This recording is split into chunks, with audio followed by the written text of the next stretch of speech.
Hey y'all, welcome to another episode of the Sarah Blake Show. We had an epic weekend. I can't wait to catch you guys all up on all of that, but of course I'm going to recap my picks because we went 10-0 this weekend. Not a shocker, not a surprise there.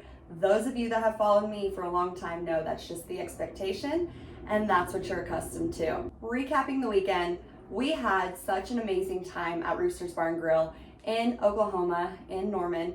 You guys, really cool place.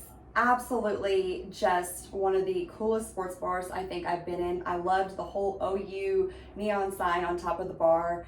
Now I'm a Tennessee fan, it would be even cooler if it was a Vols sign, but nonetheless, the bar was pretty cool, amazing atmosphere, and the Real Me girls had a blast. I did a little fun game with them, and I did SEC Coaches Smash or Pass. Blew my mind, y'all. Each one of the Real Me girls thought Clark Lee was hot, and I said, what is going on? Throw in Mark Stoops in that mix? What? Guys, I asked them, I said, have y'all been drinking? How many? Have you started yet? How many beers have, like, are we for real? Clark Lee, I guess you got some fans. I don't know. But I went down a rabbit hole, you guys, and I want you to just know how my mind works. But sometimes I sit there and I start to think these things, and I don't know if you guys had these thoughts too, but I wanted to talk a little bit about how, yes, Tennessee's defense is elite, but I don't like the narrative being put out there through the media that Tennessee's defense benched Jackson Arnold.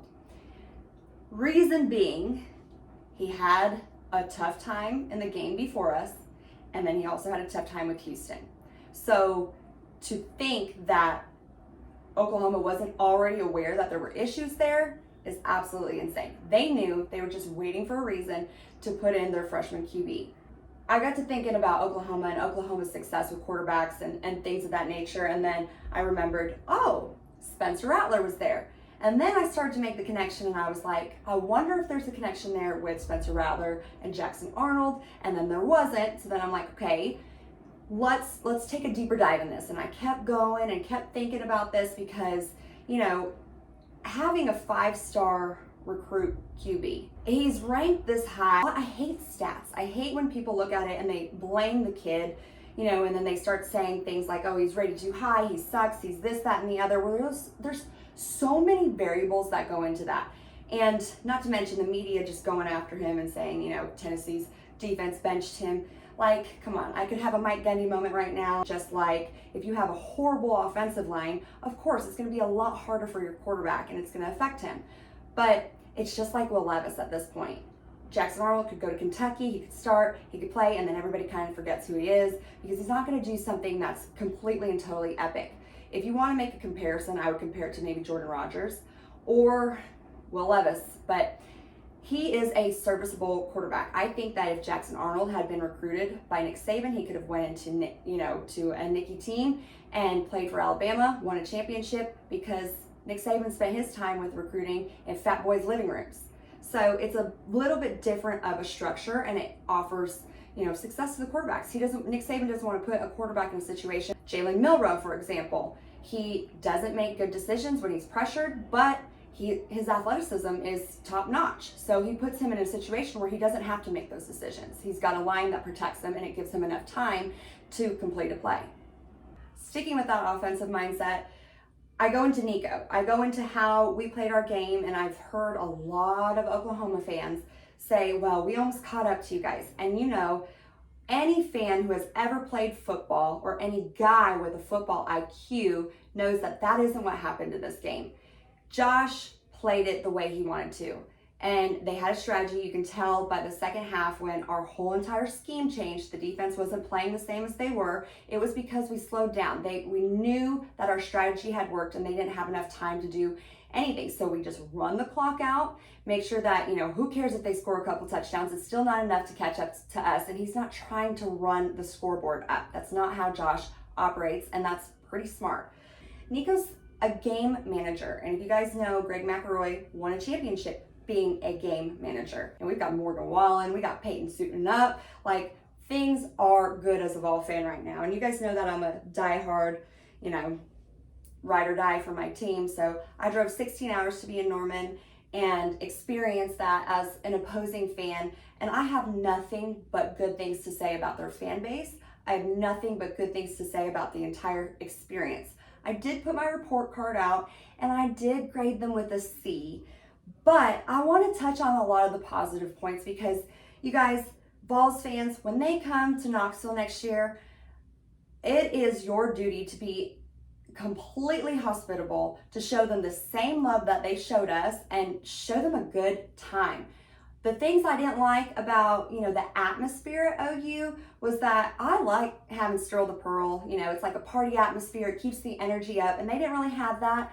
But the Toby Keith tribute, the drone show, that was really freaking cool, and it was really special. You could definitely feel the tradition in the stadium, and you can feel the pride nonetheless. But all the fans were incredibly nice, completely hospitable, so friendly. They went out of their way to be like, do you need anything? Do you need help? Is there something that we can do? Are you having fun? It was such a great atmosphere.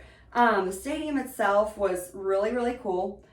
Wasn't as loud as they claim on the broadcast. I did have a decibel reader out. I'm not a decibel expert. Maybe it was louder in another place. But as far as like a hostile environment, I wouldn't say that necessarily because the Vols fans went into the stadium, took it over, and you could hear Rocky Top louder than any of the Boomer Sooner fans. One of the things I didn't like was the cannon. I know it's traditional, it is pretty cool, but it just, every time you kick off, you jump, it makes you jump. And that's something I didn't really like. But those are my only knocks. I don't think I have any other knock except for with tailgating. But you have to understand, I am used to Knoxville tailgates. I'm used to that.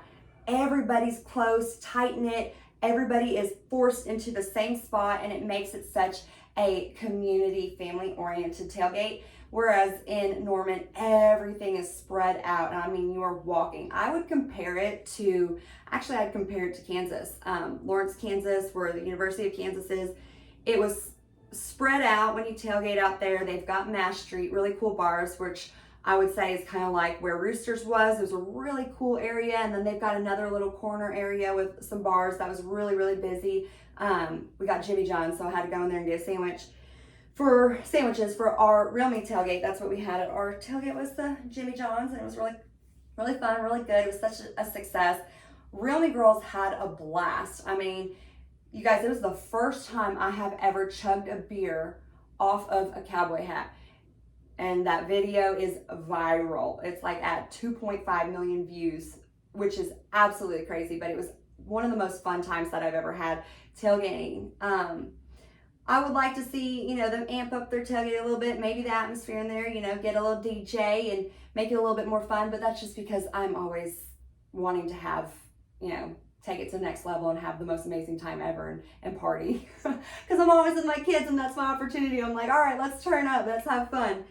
But I feel like you can't really compare the two. You can't compare Oklahoma to Tennessee because you're comparing apples and oranges. It's like comparing Raiders and Chiefs fans to, say, Titans fans. You have your die-hard, they live for their team, that's their whole entire life, compared to Titans fans, which are kind of like the cool parents that are just trying to have fun. My favorite thing, though, about the Oklahoma Stadium and my experience there was that they had corn dogs on a stick and Dippin' Dots. And to balance that all out, they had Michelob Ultra. But you guys, all in all, I had a blast. And I can't wait till the next Real Me tailgate. It's going to be so much fun. So you guys will have to stay tuned to see where we're at and what I've got up my sleeve as far as a pre-show, where it's going to be, who it's going to feature.